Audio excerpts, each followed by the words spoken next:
125 high school, болашаққа жол. 125 high school, білім ал көр. 125 high school, сен ақылды бол. Саламатсыздар ма балалар, қалайсыздар? Біз бүгін дүниежүзі тарихы пәні бойынша ары қарай сабағымызды жалғастырамыз. Бүгінгі сабағымыздың тақырыбы ол Германия. Яғни Германияда Гитлердің билікке келуі және фашистік диктатураның орнауы. Енді 1918 және 1919 жылдар арасында Германияда революциялық кезең басталды. Бірінші дүниежүзілік соғыстан кейін білесіздер, Германия ұтылды. Германияда Версаль келісімшарты бойынша Германия мына аймақтарды берген еді. Естеріңізде болса, ол жаңағы Польшаға өте көп аймақтарды берді. Францияға Эльзас, Ватренгия және Саар көмір шахталарын 15 жылға берді. Данияға Шлезвигтің солтүстігін, Бельгияға Эйпен, Мальмеди аймақтарын берген еді. Жалпы Литваға Клайпеда аймағын берген еді. Осылайша Германияның жері шамамен 25%-ға қысқарып қалған еді. 1918 жылы қазан айының соңында Германияда жағдай өте шегіне жетті.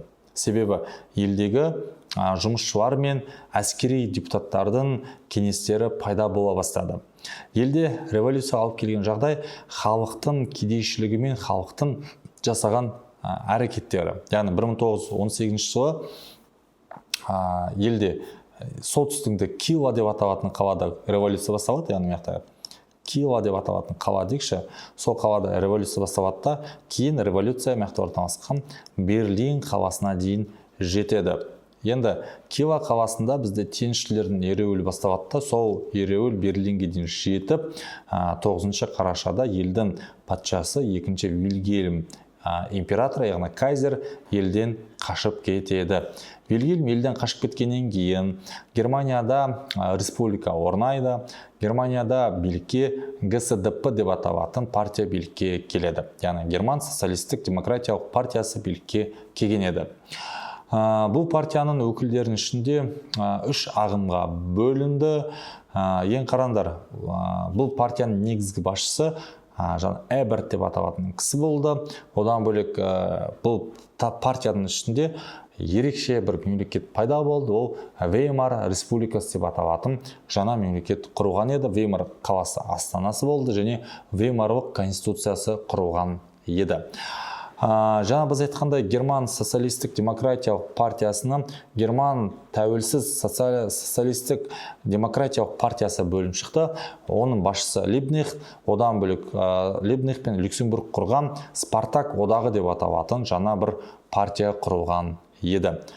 Жаңа біз айтқанда социал-демократтар 3 ағымға бөлді. Жаңа ГСДП, ГТСДП және Спартак одағы деп аталады. Келесі айтатын мәселе, Эберт басқарған үкіметтің алдында 2 таңдау тұрды. Бірінші, Германия социалистік жолды таңдай ма, әлде екіншісі демократиялық жолды таңдай ма? Әрине, Германия бұл кезде социалистік жолды таңдап, билікке Герман социалистік демократиялық партиясы билікке келді. Эберт басқарған үкімет халық өкілдер кеңесі деп аталатын кеңесті құрды. Осылайша осы кеңес бүкіл Германияны басқаратын болды. Германиядағы қараша революциясы 2 жолмен даму мүмкіндігін жаңа біз айттық. Бірінші буржуазиялық демократиялық, екіншісі социалистік жол. Әрине, Германия социалистік жолды таңдады. Енді Германия мемлекетінде Спартак одағы билікті кеңестерге беруді жақтады. 1918 жылы Германияда желтоқсан айында социалистік республика құру жөніндегі банктер мемлекеттік меншігіне алу туралы Германияның коммунистік партиясы деп аталатын партиясы құрыла бастады. Осылайша олар социал-демократтар кеңестерді жою туралы шешім қабылдап, Эберт үкіметі толық билікті жүзеге асыруға мандат алды. Осылайша Германияның компартиясы 1919 жылы қаңтар айында Берлинде жұмысшылардың үкіметке қарсы жаппай қозғалысына қатысады. Бірақ осы кезде Веймар қаласында Веймарлық деп аталатын конституция қаңтар айында қабылданды. Осыған байланысты Германияда түгелге жуық өнеркәсіп орталықтары орталықтарында шайқастар орын алды. Неге десеңіздер, жалпы жаңадан сайланған үкіметке социалистік партия билікке келгеннен кейін олар қарапайым жаңағы шаруалардың арасында билікке қажетті адамдарды тарту үшін оларға мүмкіндік берді. Олар әрине шайқасты, төбелесті және таласты десек те болады. Кейбір қалаларда кеңестік республикалар жарияланды. Солардың бірі ретінде 1919 жыл сәуір айында Бавария қаласында, Германияда Бавария кеңестік республикасы құрылды. Ол бір айға жуық өмір сүрді. Осылайша Бавария кеңестік республикасын жою үшін студент жастар және еріктілер арасында отрядтар құрылып, олар барып Бавария кеңестік республикасын таратып жіберетін болды. Осылайша Германияда наразылықтан кейін 8 сағаттық жұмыс күні енгізілді. Германияда жалпыға ортақ сайлау құқықтары пайда болды. Адамдардың демократиялық құқықтары енгізілген және бостандықтары да енгізілген еді. Кайзердің билігі ыдырады елде, оның орнына канцлер басқарған үкіметтік республикалық билік құрылған еді. Веймар республикасы туралы айтатын болсақ, Веймарда либералдық партия өкілдері де билікке ие бола бастады. Елдің жоғарғы заң шығарушы органы Рейхстаг болды. Жалпы Рейхстаг сайлауында бізде біз айтқандай Рейх канцлері басқарған конституциялық мемлекетке Германия айналып, Германиядағы биліктің бәрін социалистік партия өз қолына алған еді. Енді дауыс жоспарына тоқталайық. Дауыс жоспары 1924 жылы жасалынды. Бұл жоспар бойынша Германияның бүкіл қарызын Америка құрама штаттары Англия мен Францияға төлеп берді, яғни соғыс шығыны ретінде репарацияларын төлеп берді. Енді Германияда жалпы қалған репарацияның бір бөлігін, қалған Германия қарызының бір бөлігін немістер кетеді. Қараңдар, жаппай тұтыну тауарларға салынатын салықтар мен, баж салықтар мен, теміржол мен өнеркәсіп орындарында түсетін ақша есебінен Германия өз қарызын төлеп тастаған еді. Осылайша несиелер түрінде берілетін шетелдік инвестициялар өз пайдасын тигізе бастады. Ал одан кейін жалпы Германия өндірістік мүмкіндіктерін қайтадан қалпына келтіріп, Германия Европадағы қарқынды даму арқасында бірінші орынға шықты. Яғни Англия мен Францияны озып, Германия бірінші орынға шыққан еді. Келесі айтатын мәселе, бізде Германияда Веймар республикасының барлық салаларында тұрақтандыру кезеңі басталып, жұмыссыздықты жоя бастады. 8 сағаттық жұмыс күнін енгізді. Ереуілдерге тыйым салынды. Кәсіпкерлер жұмыстан шығаруға шексіз құқық алды. Германияның буржуазиялық нығаю нәтижесінде елде саяси партия ГСДП-ның қолында бүкіл билік қала берді. Осы кезде Германияда Гитлер құрған 1925 жылы НСДАП деп аталатын партия пайда болды. Яғни Германияның ұлттық социалистік жұмысшы партиясы деп аталатын партия құрылды. Мұны төбемде сол партияның суретін көріп тұрсыздар. Осылайша Германияда тұрақтандыру кезеңі басталып, Германия өзінің позициясын нығайта бастады. 1922 жылы сәуірде Германия мен РКФСР, яғни Ресей арасында келісім жасалынады. Бұл келісім тарихта Раппалло келісімі деп аталады. Осылайша екі ел арасында қайтадан дипломатиялық қарым-қатынас орнатылды. Германия Версаль келісімшартын қайтадан қарастыру және Германияның халықаралық қауымдастықта тең құқықтармен мүшесі ретінде қабылдау үшін аянбай еңбек етіп жұмыс істеген еді. Германияның ұлттар лигасына қайтадан кіреді. Германияны ары қарай дамығандығын, Германияны өзгергендігін көрген Европа елдері оны ұлттар лигасының құрамына қосты. Енді Юнг жоспарына тоқталатын болсақ, 1929 жылы Америка құрама штаттары Германияға жалпы қарызының жартысын кешіреді. Бұл тарихта Юнг жоспары деп аталады. Жалпы Германияда, жалпы айтқандай, Гинденбург басқарған үкімет кетіп, оның орнына 33 жыл Адольф Гитлер келеді. Адольф Гитлердің келуімен Германияда ГСТП басқарған үлкен коалиция деп аталатын коалициясы ыдырап кетеді. Осылайша Гитлердің жұмысшы шаруалар НСДАП деп аталатын партиясы билікке келе бастады. Енді осы кезде неміс халқы Версаль кісендері жойылсын деген ұранмен айтып, ұлы Германияны құруға шақыра бастады. Германияда монополистік капиталдың көпшілік бөлігі ірі ақсүйектердің қолында қалды. Гитлердің қолдауына ие болған жалпы партия өкілдері билікке келе бастады. Осылайша Рейхстаг үшін күрес басталып, сол күресте Гитлер Рейхстагты өртеп жібереді. Сол өртеуіне байланысты коммунистерді көріп, Гитлер шамамен 18 мыңға жуық коммунисті түрмеге қамайды. Енді осылайша Гитлер Гинденбургті қызметіне кетіріп, Гинденбургке жалпы банкирлер мен қарапайым кәсіпкерлер нацистердің көсемі Гитлерге канцлер лауазымын беруді сұрайды. 32 жыл, бірақ 33 жыл 30 қаңтарда Гитлер канцлер болып жарияланып, бүкіл билікті өз қолына алады. Осылайша Гитлердің диктатурасы орнап, ол бүкіл билікті өз қолына алғаннан кейін әскери, милитаристік және тоталитарлық жүйені орнатады. Германияда Гитлердің басқарған партиясы бүкіл билікті өз қолына алады.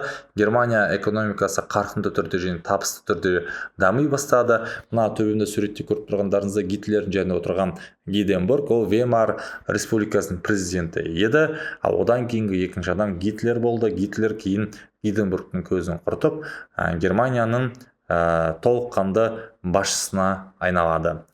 Енді Германияда 1933-34 жылдары оппозициялық партияларға және қозғалыстарға тыйым салынды, олар жойылды. Осылайша негізгі соққы коммунистер мен социалистік демократиялық партияларға тиді.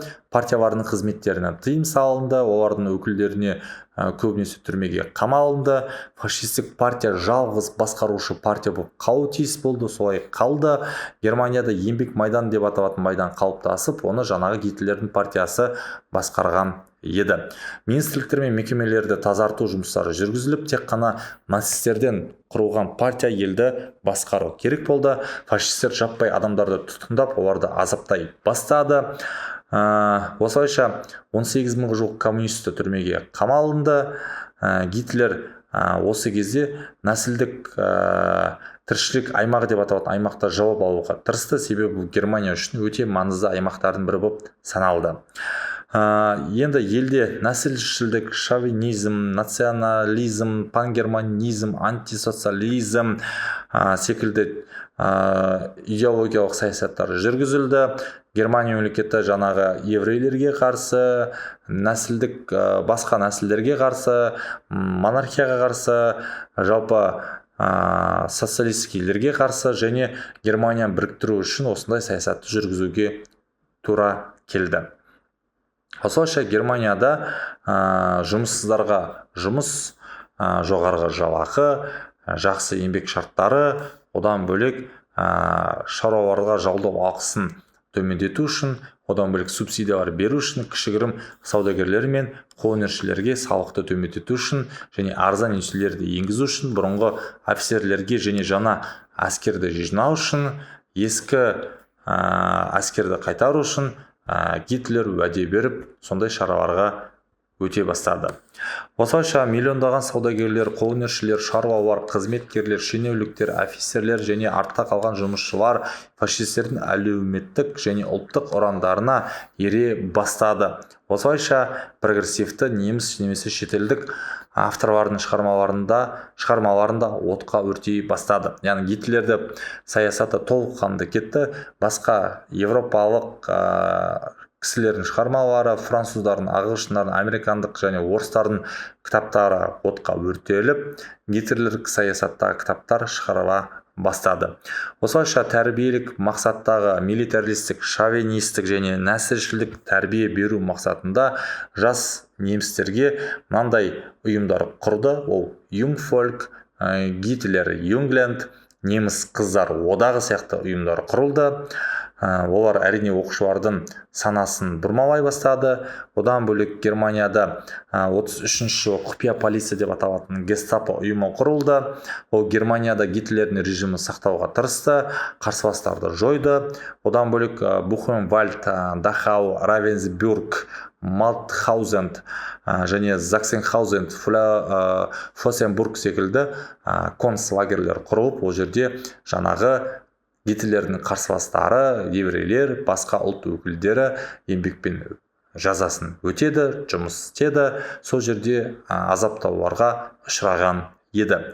Жалпы Гитлер кезінде бізде тағы бір ерекшелігі, КСРО мемлекетін басып, сол жердегі шығыстағы тіршілік аймағы деп аталатын аймақты басып алғысы келді.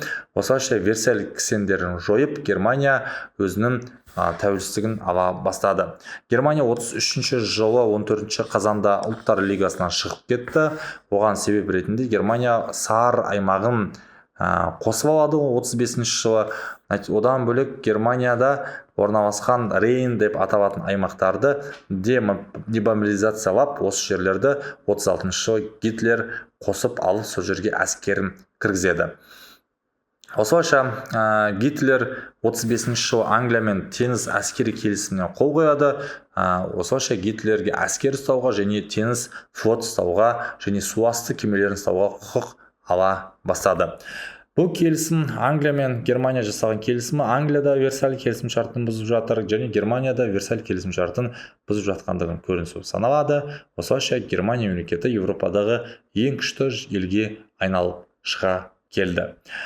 Міне балалар, бүгінгі сабағымыз осымен аяқталды. Германия тақырыбы сендерге түсінікті болды деп ойлаймыз.